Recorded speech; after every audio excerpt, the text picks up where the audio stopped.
Okay, welcome everyone to our next Tamid class. And here we go. Here is the Gemara. Here's where we're up to.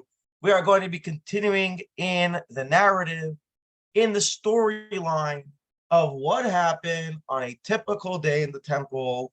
We're right now holding where the altar is ready. The Mizbeach has its fires burning. The raffle was done on who is going to be the ones who are going to engage in the service. They got the vessels ready. They got the lamb ready. And now what happens? Okay, continuing in the Mishnah. So before we actually get to the actual animal, the actual sacrifice, two Kohanim are dispatched into the actual sanctuary to get things prepared inside. So the priest who won the privilege to clean out the inner mizbeach inside the sanctuary, and to clean out the candelabra, the menorah inside the sanctuary, they went first. And they had 4 vessels in their hands. Hatni, the basket, v'hakuz, and the jug, ushtei mafteches, and 2 keys. Hatni doimel tarkov shozav. The basket looked like the vessel that could hold 3 kav, the golden vessel that could hold 3 kav, which was a Talmudic measurement, and was made of gold, but in reality, it held 2 kav and a half, 2.5 kav. V'akuz, and the jug, looked like a large flask called a kitain. Kitain gadol, like a large flask, shozav, also made of gold. Ushtei mafteches, and they had 2 keys to the sanctuary. Echad shehi yored ba'amas shechi. One of them where he would go with his arm all the way down to his armpit in order to open. And one of them he opens straight. Okay, what does this mean? Let me show you what this looks like. See this? See this? What is going on over here? You have one Kohen who's sticking his hand in this little box in the door, his arm all the way to his armpit. And another Kohen has another key in his right hand over here, standing to the side. So let's go back to our map. And here we're actually going to discuss the sanctuary itself. Okay, until now we were dealing with courtyards. We were dealing with everything happening in the courtyard. But now we have the sanctuary itself. So you see that you go up the steps to this large lobby. This massive, massive lobby called the Ulam. Even in modern Hebrew, Ulam means the hall, right? You're going to the wedding hall. I call it the Ulam, because this is a very large, large hall. And then you had the doors to the sanctuary. It was double doors, 2 of them. So you had the outer doors, the inner doors. The wall was very, very thick. We're talking about, I believe, 6 amos in thickness. We're talking about a dozen feet. A little less than a dozen feet in thickness. And then you had the inner sanctuary. Now, the structure itself was massive, very wide, 100 amos tall, 100 amos wide, 150 feet tall, 150 feet wide. The actual sanctuary was 40, the inside room was actually 40 amos tall and 20 amos wide. 40 amos tall because I had an attic with another 40 amas. So it only took up the height of this room was only half of the actual whole structure. And also the width, as you could see over here, most of the structure is not the actual inner room over here in the middle. There's a lot of different rooms. They're called ta'im. They're called ta'im means in modern Hebrew means lockers, but it means like these small rooms surrounding it from the outside, okay? From the outside over here. and the inside was 20 amas wide. So we're going to learn as follows. In the morning, when they come to the sanctuary, they have to get into the heichal, the sanctuary itself. There's no key to get in through the front door. It has to be opened up from the inside. It has to be opened up from the inside by going through a side door over here, called the pishmesh, into this hallway over here, and then going into the door over here on the right side. You go into the heichal from a side door, and then you open it up from the inside, the main doors. So we need two keys. One key to get from the ulam, from the hall, into this small hallway door on the right side. Then you get into the back alley. Then you turn left. You need another key to get into the actual heichal through the side door to then open the main door. So what is the Gemara saying? The Gemara is saying, let's continue. They come to the small door on the north side, which is the right side, because you're standing in the east, facing the west. There were two small doors next. There are two small doors near the big door to the heichal. Achas b'tzafin v'achas b'darim. One on the north, which is to the right. One on the south, which is to the left. Shebedarim like nichlas by Adam. To the south side, no one ever entered. It was always locked. Allah who mefaidish, and it is stated in the pasuk. We have such a door because it says in the pasuk by the prophet Yecheskel. Shenamar, it says, "Vayemer Eli Hashem." Hashem told to me, "Hashar hazeh sagar." This gate, this door should be locked. Yeloi sagar yeh should be locked. Leyiftach. It should never open. No one should enter in it. Because God Himself, the God of Israel, will go through it. It should remain sealed. Okay, so they're on the north side. He takes the key.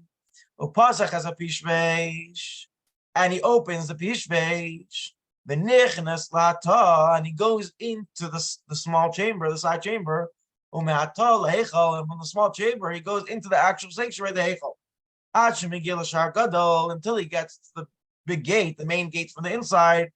When he gets to the main gate, he opens the bolt, and he removes the bolt and the locks, and he opens the door. Now the Kohanim on the outside, waiting in the courtyard with the animal and all the stuff outside, he would not slaughter the animal. The slaughterer would not slaughter the animal until he hears the big gate that has opened to the sanctuary.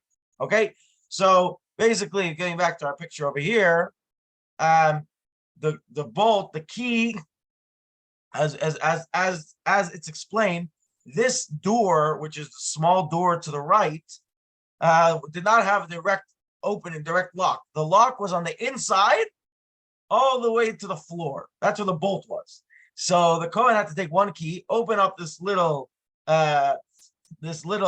closet door over here inside of the main door, put his arm all the way through to the bottom, and use the key to open up the bolt from the inside. Then they would open up this door. They would turn left, and the door that goes into the side that goes into the heichal, you see over here a little bit cut off from the picture, is the actual main doors. So the door that you go into the heichal, that was a regular key straight into the lock, like as we know it. No fancy schmancy mechanisms. And then from the inside, you open up the bolts and you open up these doors, and the service outside of the courtyard may begin. Now, parentheses, says the Mishnah, parentheses. Once I already say this idea that the shochet knew to slaughter the animal when they heard the noise of the great door opening, which was a tremendous noise in its own right. Everything in the temple was a massive, and it was just so dominating. So it says, all the way from Jericho, from Yerichai, which is in today's modern map. You could claim that it is like a suburb of Jerusalem, but it's not. It's not part of Jerusalem. It's another town, Yerichai. If anyone knows where that is in Israel, hold on.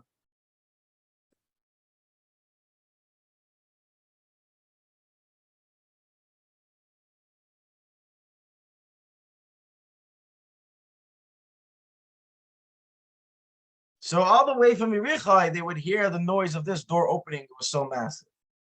Continues the Mishnah in this parentheses. From Yerichai, they would hear the sound of the shovel outside by the altar, outside the shovel that they used to use. From Yerichai, they would hear the song of the Leviim. Okay, the Leviim every single day would sing songs. Let's see if we can find a picture. What that looked like, some imagery. Let's see. Oh, wow, look at that. All right, look at some imagery. During the time of, this is actually an image of the singing during the time of the Pesach sacrifice. The way I know that is because you have here a bunch of non-Leviim, non-Kohanim here in the courtyard with their animals. And that was a special way they did the Pesach, where everyone got involved, not just the Kohanim. But either way, you had this tremendous choir with instruments. Says the Mishnah that even from Yerichai, they would hear the songs. From Yerichai, they used to hear the sound of a guy back in the temple times, one of the eras of the temple times, a guy named Ben Arza. He would clash with the cymbals. He was the guy on the cymbals, bing, bing, and they heard it all the way from Yerichai. I guess the guy was really, really, really strong. From Yerichai, they would hear even the sounds of the flute that was played in the Beis HaMikdash during certain days of the year.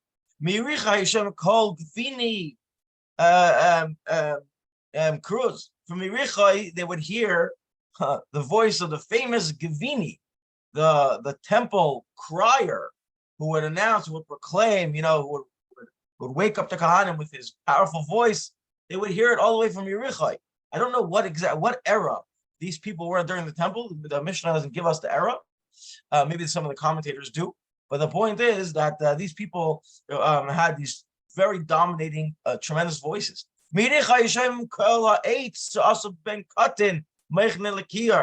From this I mentioned before, but if you remember that the kiyar, that basin, where can we find that basin? Just getting an image back, some imagery here. If you recall, we had this kiyar right here. You had this washing station that was kept at night in the pit, and every single day this wooden pulley would pull it up and place it on the floor for the Kohanim to use to sanctify their hands and feet. This was a tremendous mechanism. I have no idea how in ancient times they would come up with such a thing. They did. They had it. Says the Talmud, says the Mishnah, that all the way from Yerichai, they would hear the sound of this pulley being cranked up. And it was made by Ben Katan, a very famous craftsman back in the day, who actually constructed this. Merichai Hashem Kol Hashir. Merichai, they would hear the sound of the song.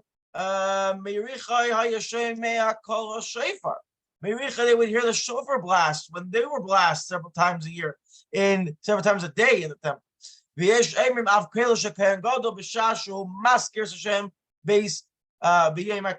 Some people say that even in Yerichai, they even were able to hear the sound of the Kohen Gadol as he shouted the name of Hashem during the Yom Kippur service, which we do something to remember that. We bow down during the Yom Kippur service, if anyone is familiar, and that is to reenact what was happening in the temple during Yom Kippur service.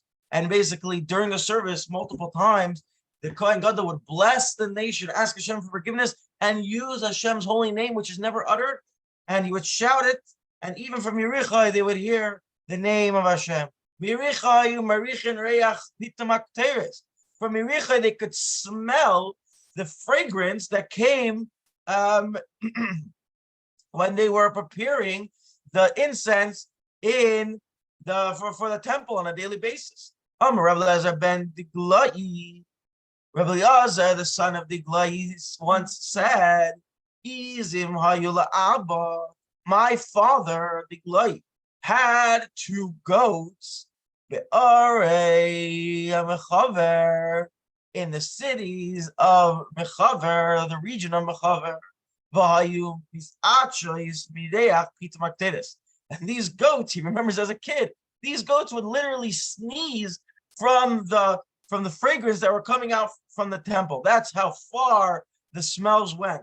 Okay, now back, that's the end of the parentheses, back to our story. So now that the sanctuary is open, we go back to the courtyard. What is happening with all those Kohanim and with the lamb that they chose from the lamb house? The person who won the lottery in the Tamid, in the daily sacrifice, in the actual animal sacrifice, he would take it to the slaughter ground. And whoever merited in the whoever won the lottery to carry the limbs to the Mizbeach, they would follow him to the slaughter ground, which was to the north of the Mizbeach. There were eight poles over there at the slaughter ground. Minasim,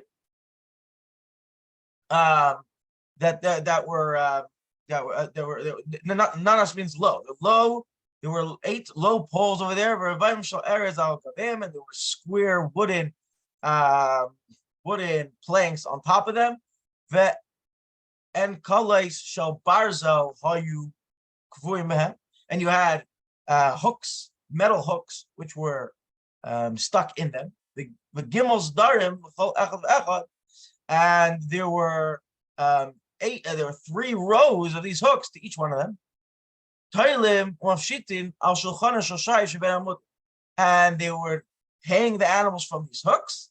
They would flay them on and use they would flay the animals onto the tables were made out of marble, which were between the poles. Let me show you what we're talking about here. Okay, back to our courtyard. Look at this map over here. The Mizbeach over here is on the left side. From the middle to the left, that's the south. The north side over here, this is the slaughter ground. If you notice, you have here all of these squares. These are from a bird's eye view. You're looking at 8 different poles.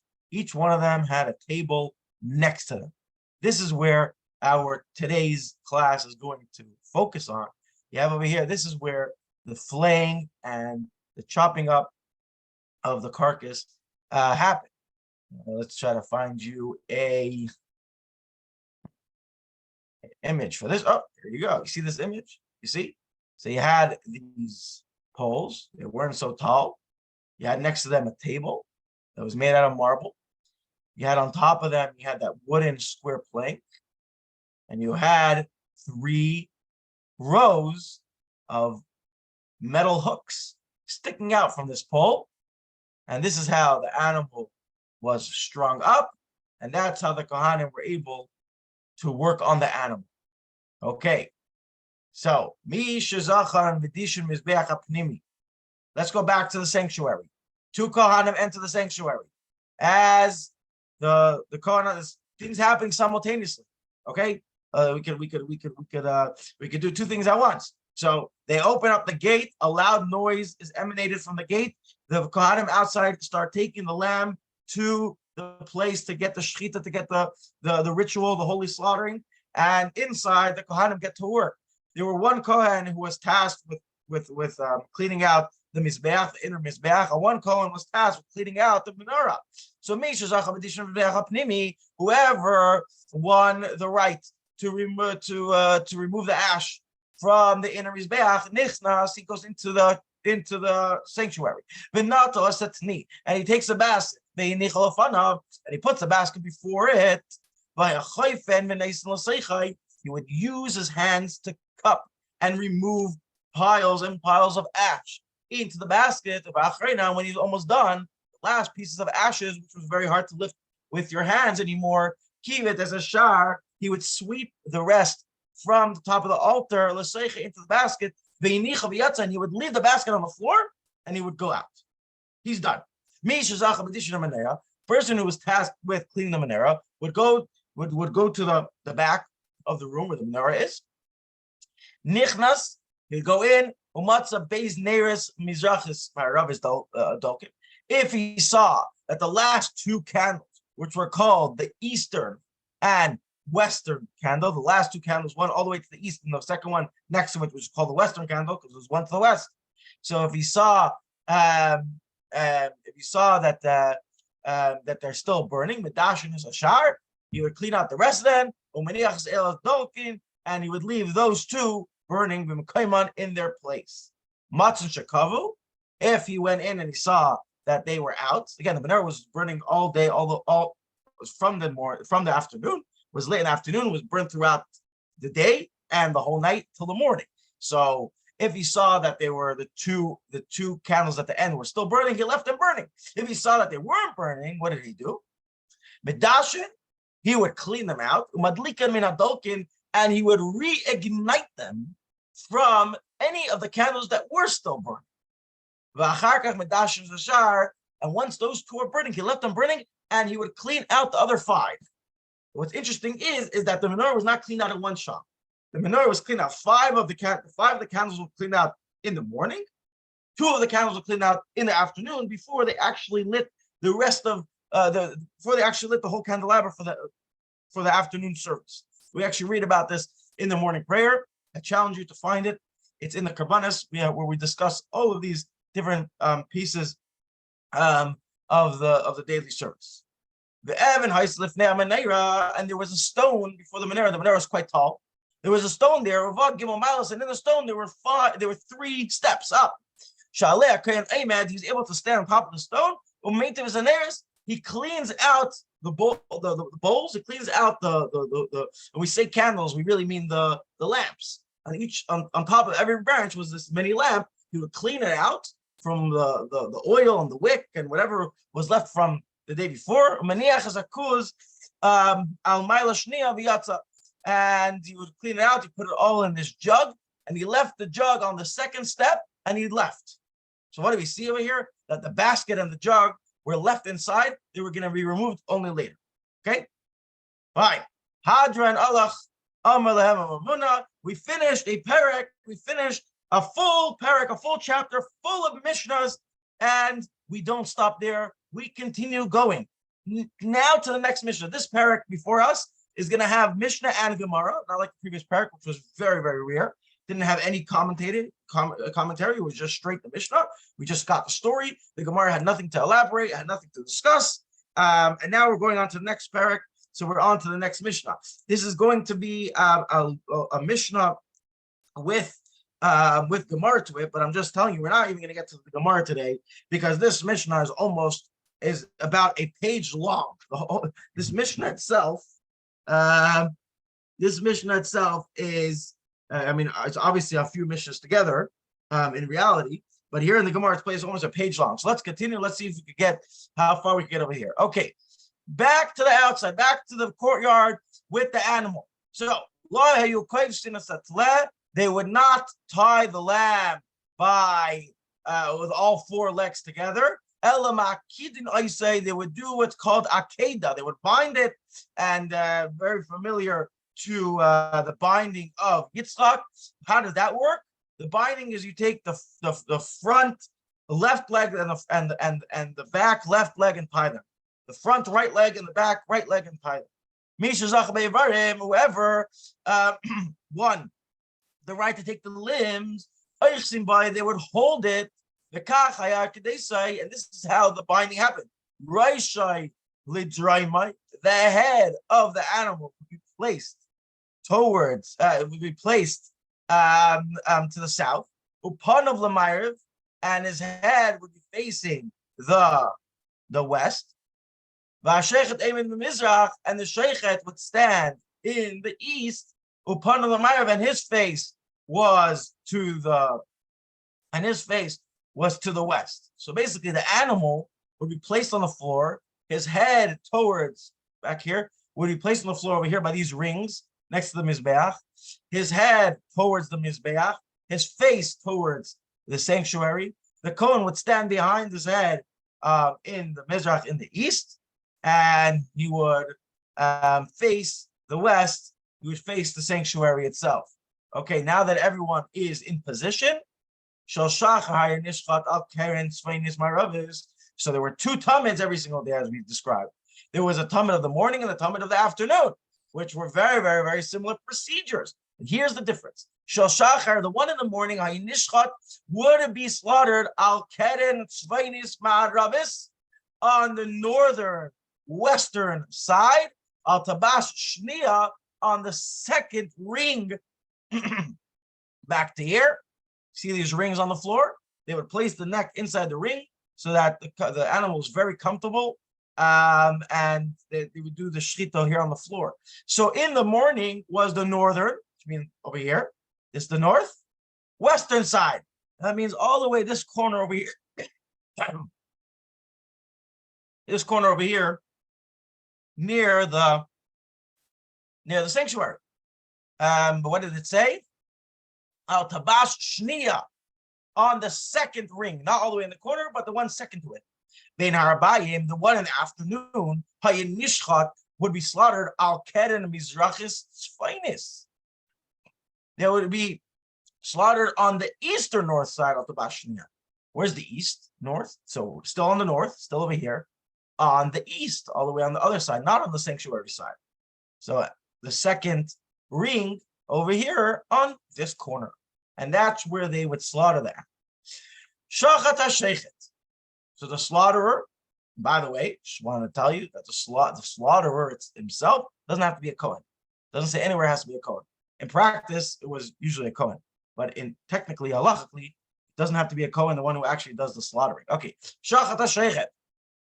The slaughterer would do this ritual slaughtering. The Kibel HaMakabel, and the person who had to receive the blood in the vessel would receive the blood in the special vessel that they were holding.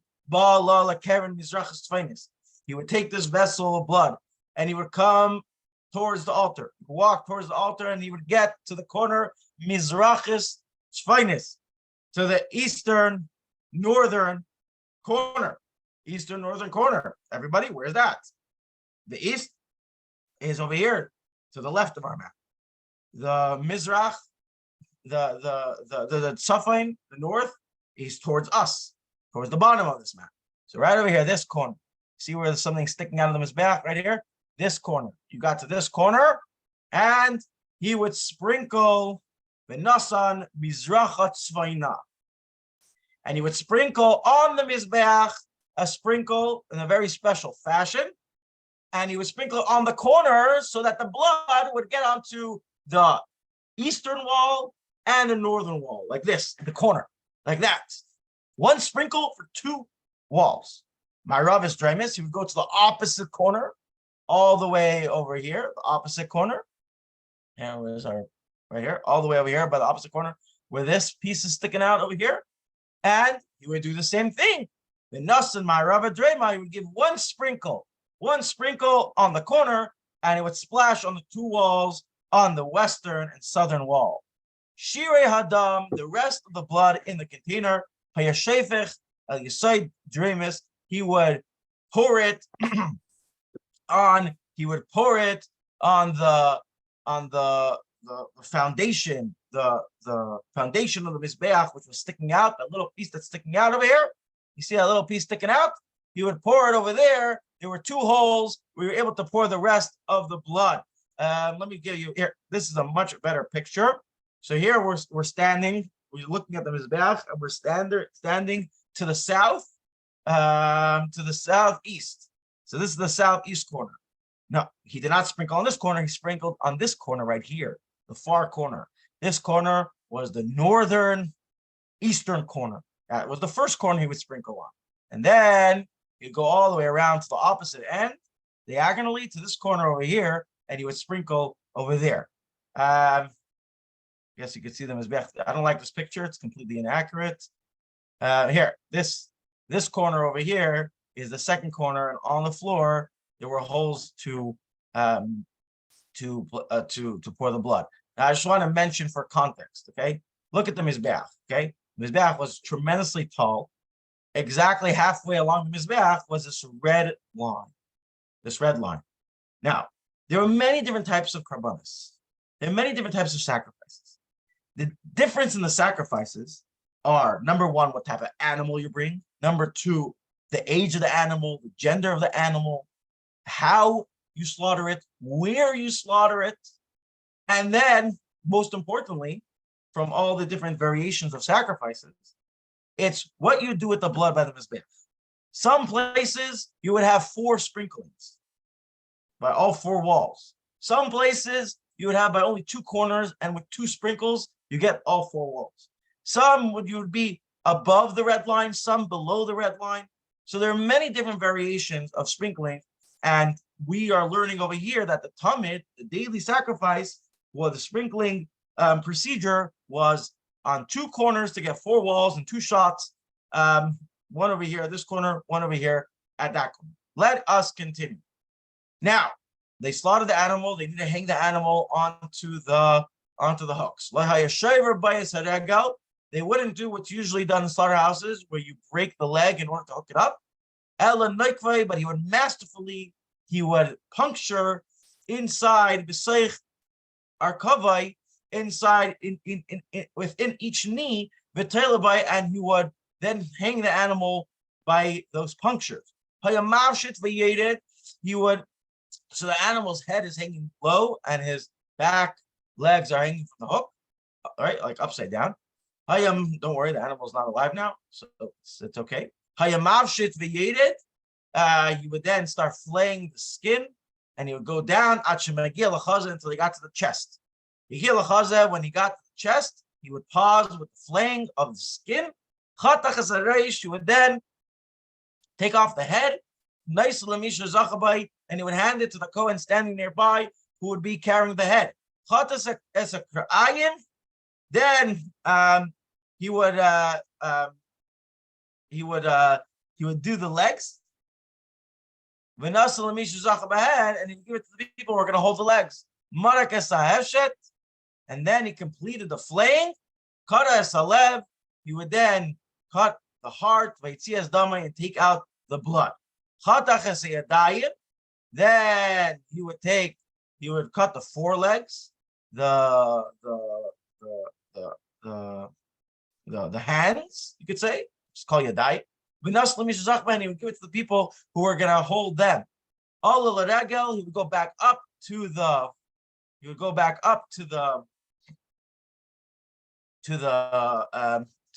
feet, the back legs. So Hayamanis, the right one, he would give it to the person. He would cut it off and give it to the person who's standing waiting to get it. And the genitals are together with it. And now at this point, everything is open to him, because he had severed the head and the actual leg, and the whole inside is now open. So what does he do? Natal es apoder. He takes the fats, and he puts it in the opening for where the head was, to cover it up. Milamaila on the top. Nasa sakravayim. And then he would take all the innards, all the intestines and all the innards, and he would give it to the person who was holding the vessel to carry them, standing over the other side. Lahadichan, you give it to them to then go rinse off. The keres madichan, and the keres, the stomach, they would take to the washing house, which was on the other side of the Azara. Madichan called sarcha, and they would wash it as needed to rinse away all the filth from the inside. And the innards they would rinse 3 times The stomach they would take to the rinsing house, but the other innards they would rinse it on those marble tables right there by the slaughter ground next to the poles where the animal is now being cut to pieces. Natal as a sakin, he takes the knife. The hifris, and this is like masterful art, because the kohen had to be very, very skilled to do what we're going to describe. The hifris is said he would then separate the lungs from the liver. The etzba hakaved, anyone who knows the liver is like this big, big piece of tissue, and then a small finger coming out, right? A small piece coming out from the big piece of tissue. The etzba hakaved, and the finger of the liver, minakaved, and he would sever it from the actual liver. And he would not move these organs from their place. He was just severing them in the inside. He would then cut open the breast, and then he would give it to the person, to the kohen standing there, ready to take it. And here is how it was done. He went to the right side, the right flank of the animal. He would cut the whole right side of the animal until he got to the spine. He did not cut the actual spine, he kept it whole. The main base, he would cut all the way down until he got to the two small ribs near the neck.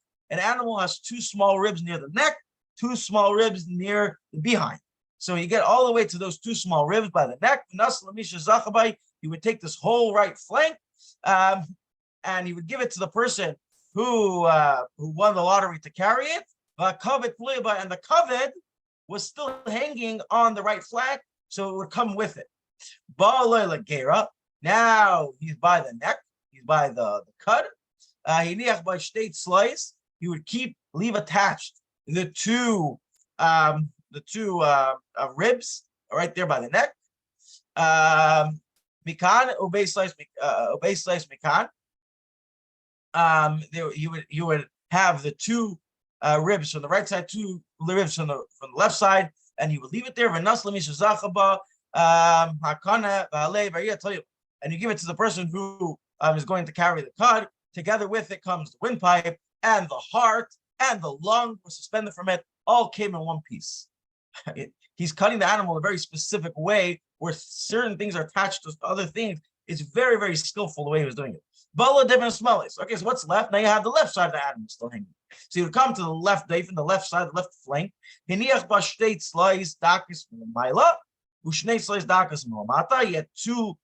two ribs from below, near the cud, and two ribs from the haunch, from above, were still attached to it. And he also did it the same way he did it by the right flank. He would do by the left flank. So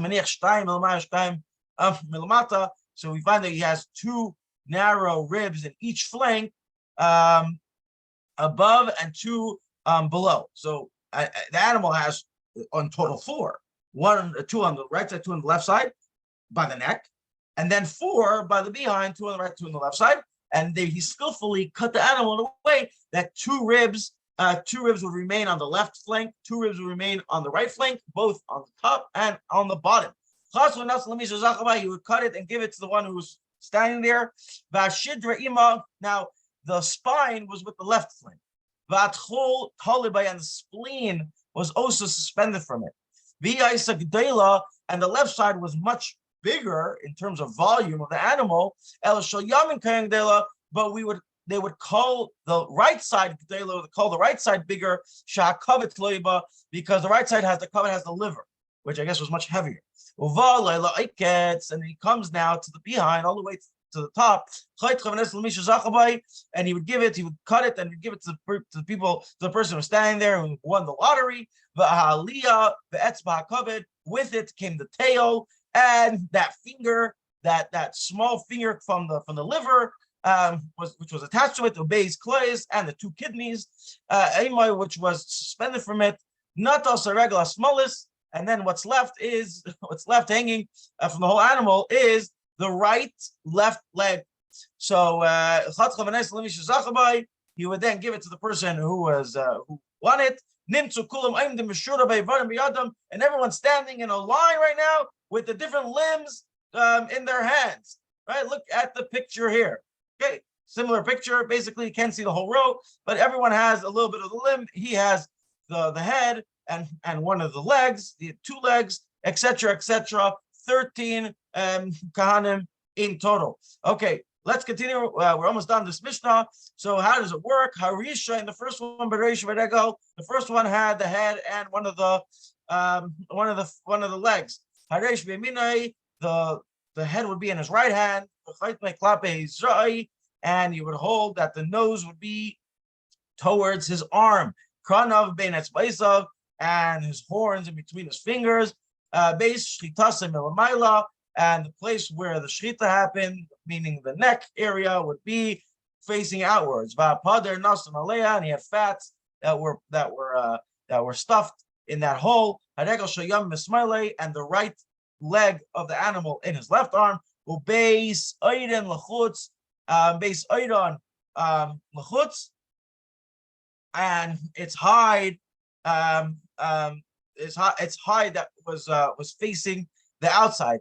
Hasheni, the second kayin, b'shtei yadayim shel yamin b'yaminai v'shel shmal v'sreli. He has the two front legs of the animal, the right one in his right arm, the left one in his left arm. Ubeis oiden lachutz, and the place where it was flayed was facing the outside. Shlish, the third kayin, va'iketz uveregel ha'iketz b'yaminai.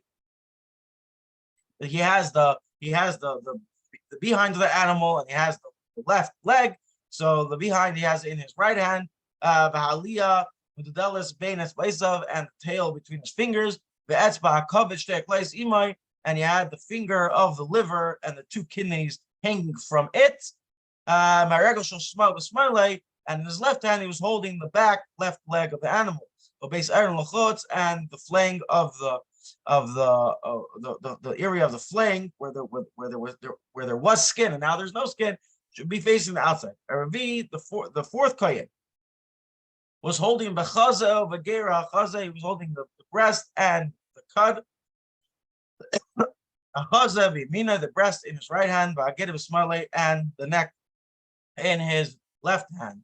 It's leisav ben shtei etzbaisav, and those ribs between his fingers. Hachamishi, the fifth kohen, b'shtei tfanes, with the two flanks, shel yamin v'yaminai, shel shmal b'smarle. He had the heaviest job, obviously. He had the right flank in his right hand, the left flank in his left hand. Ubeis iron lachutz, and their flayed area, the area where the skin was, facing the outside. Shishi, the sixth kohen, kravim b'sunim b'vazech. He had all the innards in a bowl. V'kra'ayim al gabeim milamayla, and the lower legs were placed on top of them from above. Mazayin, the seventh kohen, Basalas, was holding the flour. Ashmini, the eighth kohen, Bechavitim, was holding those pancakes that were made. Hachi, the ninth kohen, Bayam, was holding the wine. So you have 9 kohanim altogether carrying to the mizbeach, I correct myself and I say 13 kohanim was 13 in total during the service. Right, you have 2 went inside, you have 2, one was flaying it, you have 1 that went out to the mizbeach, etc. 9 kohanim are holding the entirety of the animal in their hands. They went up to the ramp, to the mizbeach. They start going up the ramp, this massive ramp. They get to halfway up the ramp, on the western side of the temple, on the western side of the ramp. And over there's a lot of salt in a basket or something. They salted all the limbs, and that is the reason why we dip our challah into salt, to remember the sacrifices, which everything was salted. They would leave the stuff there, come down the ramp. They would go back to Lishkas Gazis. They would go back to the chamber of the Hun stone, and they would recite the Shema. They would say Shema because it's time for the Shema. And here we will pause for today. Next class, we will take on the Gemara, who's going to then dissect this entire Mishnah.